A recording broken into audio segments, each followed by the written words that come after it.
Thank you, Jeremy. Thank you, Mark. Yes, sir. Thank you. Go ahead whenever you're ready, sir. Yes, we first want to congratulate Coach Davis on a great win on Saturday night and wish both men's and women's basketball a lot of luck in their tournaments moving forward. Courtney's had just an outstanding year and only her third year, and Hubert's team just keeps getting better and better, so it's going to be a fun watch for them moving forward in the tournaments. I know you all are really busy and overloaded, 2 practices and a bunch of games coming up, so I know you're going to be on the run. So safe travels as well. Saturday was fun. We had our first day in pads. We came out healthy, which is always very important. It's really like we're starting over. You've got a new defense. You've got 2 new defensive coaches. You've got a lot of young players that are very talented, but they're still young and haven't proven themselves yet. You've got new special teams with Coach Porter taking over. And then you've got a new offensive line coach that shows up here on Wednesday. So a lot of things are moving and shaking.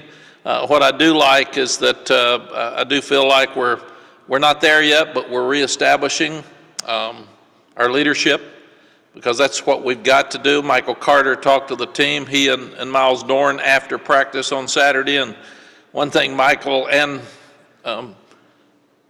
you start looking at both Michael and Miles, they both talked about alpha dogs and leaders, and man, somebody got to step up and take over. The player-led teams are the best teams, not the coaching-led teams, and who are you guys? And love the energy, love the work, but leadership on bad days has got to kick in. So we're looking at the leadership. We're really reestablishing our chip on the shoulder like we had the first 2 years. We didn't seem to have that all the time last year, and that's on me as the head coach, so we got to get it back.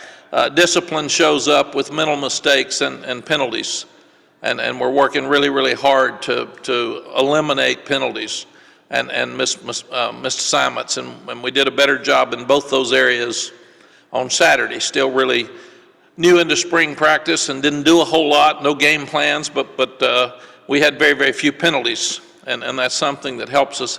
Got to get back to being a team. The last couple of years in our sport, transfer portal and NIL have been talked about so much, and neither one of those are something that really leans toward being a great team and pulling together. So we got to get the guys that are here to make sure that they pull together. But I did like the young, I like the new ideas, and I love the energy.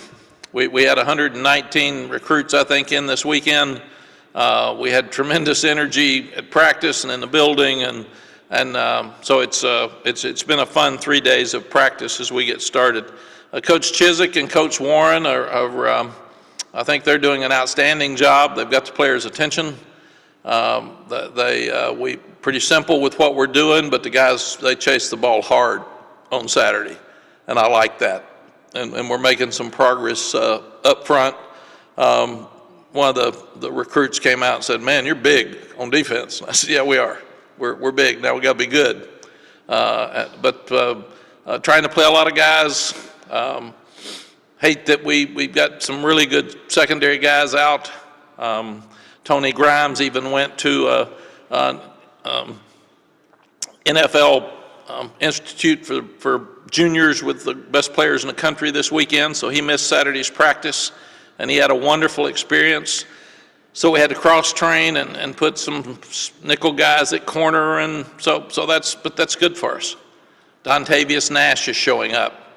DeAndre Boykins is showing up. So we're seeing some things that we might not have seen if all the older guys were out there. So we're trying to take that negative and turn it into a positive.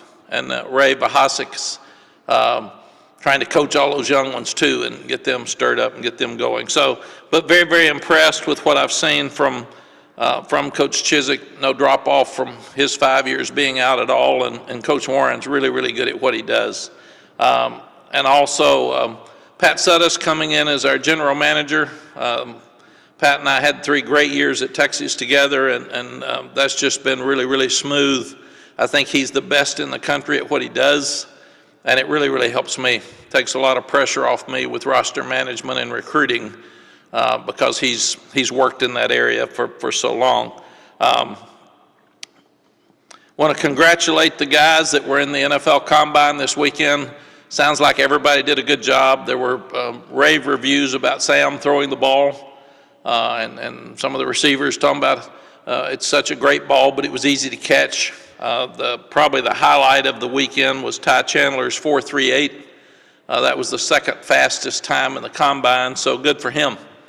And as Coach Moody, our NFL expert, said, that could move him up in the draft right there. So hopefully all the guys will use the Combine. And the name of the function that Tony went to this weekend is the NCAA Elite Student Athlete Symposium.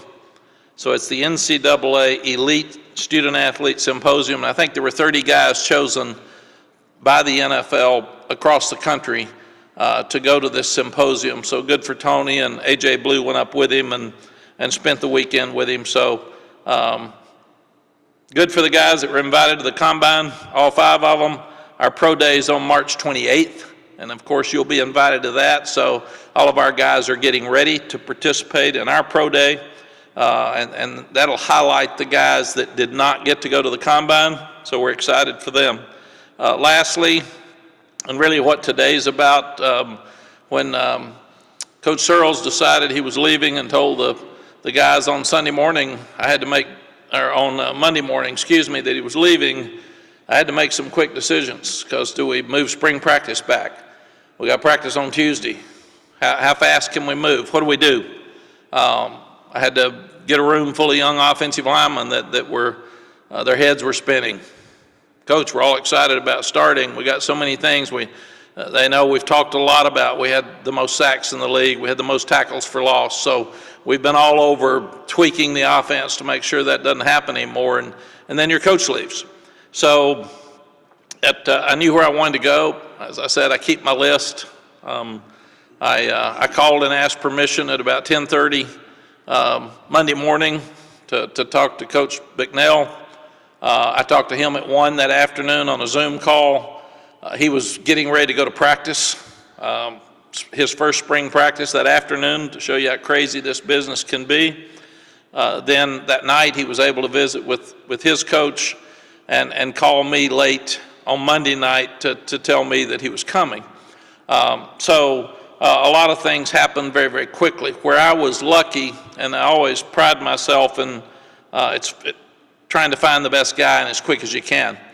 And I've always felt like that you've got to get as good or better coach when somebody leaves, and that way your fans and your players don't panic. They know that you're going to get a great coach. So Coach Lilly's done an outstanding job with our tight ends. Coach Porter's done an amazing job with our running backs, and we lost 2 good coaches at those positions, and then the same here. I think we hit a home run. 34-year veteran. All these young guys want to play in the NFL. Coach Bicknell's coached 7 seasons in the NFL, and he was on a Super Bowl champion team. So he and Coach Bly, one of them played for a Super Bowl and one coached for a Super Bowl. 10 years as a head coach, which brings a wealth of experience in this building for me, and lets me know that he understands my role, and he's going to keep things out of my office the best that he possibly can. His dad, legendary coach Jack Bicknell Sr., you love to be around guys who were raised in a coaching world. His brother's been a receiver coach in the NFL, his brother Bob. So there's so many great things about Jack when you start thinking about his career and his background, not even talking about his association with Coach Longo with 2 years at Ole Miss. He was with Larry Porter for a year at Auburn. He loves this offense. He loves Coach Longo. Louisville was a different offense, but they had the fewest number of sacks in the league, and they had the fewest number of tackles for loss in the league. I talked to Coach Moody. I've talked to a lot of pro scouts, and they think that they've told me he is one of the best teachers in the country. So that seems like with us that it should be with the familiarity of the offense, Coach Longo, Coach Porter, that we should have a seamless transition. And when he was out there Saturday coaching them, he didn't even drop off with the offense. He was throwing plays out and formations out, and the kids just had a smile on their face because they went from being panicked on Monday morning to really excited yesterday afternoon. Could I answer any questions before we get Coach Bicknell to come up? All right, we got one here from Andrew Jones. Go ahead. Hey, Coach, appreciate you taking this time. We didn't expect it, so it's always a nice surprise there. With Coach Bicknell, what's the biggest difference the kids in that group are going to have to deal with other than hearing a different voice and a different way of communicating? Andrew, I'll let Jack talk to you about his style. He's we're so lucky to get one of the most experienced line coaches in the country. And how many times has we've got 2 coaches on our staff with NFL experience as coaches. John Lilly coaches the Rams and the Browns, and he comes back, so our tight ends are all excited about that NFL experience to help them get where they want to go. So we've got to use that knowledge to win games here, but also go to the next level. And with Coach Bicknell, 7 years, when you've coached and won a Super Bowl, he's been in those meetings, he's been in those rooms. He knows how to win college games, but he sure knows how to win at the NFL level. So I think the biggest thing for them is the offense isn't going to change except the tweaks that we've made. And those are things that we'll continue to work on that we had worked on for the last month. But normally, like I said, Andrew, we want to move quickly. I don't want kids sitting around worried about who's my coach and is he going to like me and are we going to change anything? So being here for spring practice was critical. And Coach Bicknell had to make a very difficult situation. It was tough for Stacy leaving me the day before practice. It was tough, Jack leaving a guy he really admires and likes in Coach Satterfield the day after the first practice. So I think the biggest thing is these guys need a new boss. They need a new parent, adult figure in that room. He needs a new team. So that's what you do in this business. You just move and all of a sudden you jump up and go. And Jack will have different style than our previous coach. I watched it on Saturday some. And we've got some things we need to fix, and he's very aware of those because he and Phil talk all the time. So that's why I think the thing will be more seamless just because of the familiarity of not only Jack with Larry and Phil, and they have talked, but also with just the offense in general.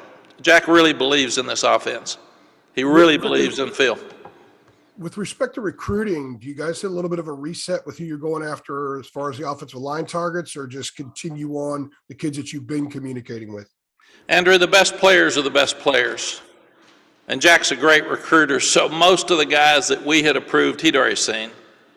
And then as soon as he got here, we had him go back with Pat and sit and watch every young person that was here this weekend to make sure that if he didn't want them, then it would be, it's our responsibility to call the family and say, don't waste your time and money. It's not going to work with Coach Bicknell. That was Coach Searles. And then we'll continue to now look at all the other guys that we've had on our list that we're recruiting, which most of them he's already seen. It was amazing. He said, yeah, I talked to him the other night. Yeah, that guy I've been recruiting for 2 years. And so best players are the best players, and offensive linemen are one of the hardest things to find. So usually the best ones we're all on. So I don't see that being much of an issue at all. And basically what we had approved, Jack's already liked and approved himself. Thank you very much. Appreciate that. Thank you. All right, over to Gregory Hall. Mack, with talking about that familiarity and it needing to be a quick hire, how much did Phil come to you and it'd be like Bicknell's first on my list, like you talked about lists the other week, or did Phil Longo have any communication with you about going after Bicknell or any offensive line coach? You know, I hired a young person before I hired Phil to be the offensive line coach when I first got here. And he left to go to Houston in the first month. And then Coach Searles came available because Coach Rick resigned at Miami, and I've always wanted to hire people that I knew. And I had Coach Searles for 3 years at Texas. I had not been involved with this offense before. I've watched it, but I hadn't coached it. It's really, really critical if you can to get somebody that believes in it and knows it. And that's why I hired the first coach. Cliff Kingsbury recommended him to me, and he'd been in this offense. Lonnie Galloway's been in this offense. Coach Porter's been in this offense. Coach Lilly hasn't, but he's really adjusted very quickly. But Coach Longo talked to me about how much he loved Coach Bicknell 3 years ago. And that's who he would have wanted to hire then. And I just went with somebody I had more familiarity with. And then Stacy interviewed with the Giants. Stacy interviewed with South Carolina. So every time it would come up, my mind would go right back to Coach Bicknell. So it was an easy choice for me, harder choice for him because he had to leave a guy that he believes in right when it happened. And you know, there's not a good time for these things to happen. Usually if recruiting's over and you've got 2 or 3 weeks for spring practice is the best time, but you don't get to choose when somebody gets a call or wants to leave. And we've lost 3 coaches in 3 years, and 1 to Alabama, 1 to Georgia, and 1 to Florida, and I get it on all 3. There were reasons that all 3 left, and I got it. And my job is not to worry about who leaves. I'll never, ever beg anybody to stay or ask them to stay. My job's to make sure that I hire a good person moving forward. Hey, quickly over to Alvaro Torres. Hi, Coach Brown. I hope you're having a great day. Well, you already praised Coach Chisik, who won a national championship with Auburn in 2010, and Coach Bicknell, who won Super Bowl 46 with the Giants in 2012, I think. How important was it for you to fill your coaching staff with championship pedigree? You always want to hire guys that have won. You always want to hire guys that believe in what you believe in. I love Jack's dad, Coach Bicknell Sr. I mean, he was one of those guys that I always looked up to at a young age. And Coach Bicknell was a senior on that team with his dad at Boston College, where Doug Flutie threw the Hail Mary in the end zone, won the game. He was the center on that team. He said, "Don't watch it closely. I missed my guy. He kind of slipped off of me at the end." So we don't want to go back and study that video. But Coach Bicknell Sr. is one of the nicest, most generous, most giving guys that all of us looked up to. And you go back to the Coach Schembechlers and the Coach Royals and all these names that we all knew. Coach Bicknell's right there with all of them because that's just who he was. I followed his son through the years, and he was with Chip Kelly and Ryan Day and these guys up in New Hampshire, and they were doing great things before anybody even knew what was going on out there. So he's just, he gets it, and he's been very successful. Coach Malzahn called our people and said, "Hey, you better hire this guy. He's the best that's out there, man. You better get him fast." I get Coach Porter in a different room than I get Coach Longo and say, "Coach Porter, what do you think?" He said, "Oh man," called him Bick. So I guess that meant they were close enough to have a nickname. So he says, "Bick, if you hire him, man, he's the best that's out there. He is unbelievable." And then Coach Longo's been on Coach's bandwagon for a long time. So I think more than anything else that my job is to make sure that I bring coaches in here that I would want my son or grandson to play for, number one. I got to trust them that much. And the second thing is I've got to make sure that I'm doing my job for our players, for the other staff members in the room, but also for the university administration and all of our fans. We said we were going to get this thing fixed. We did the first year.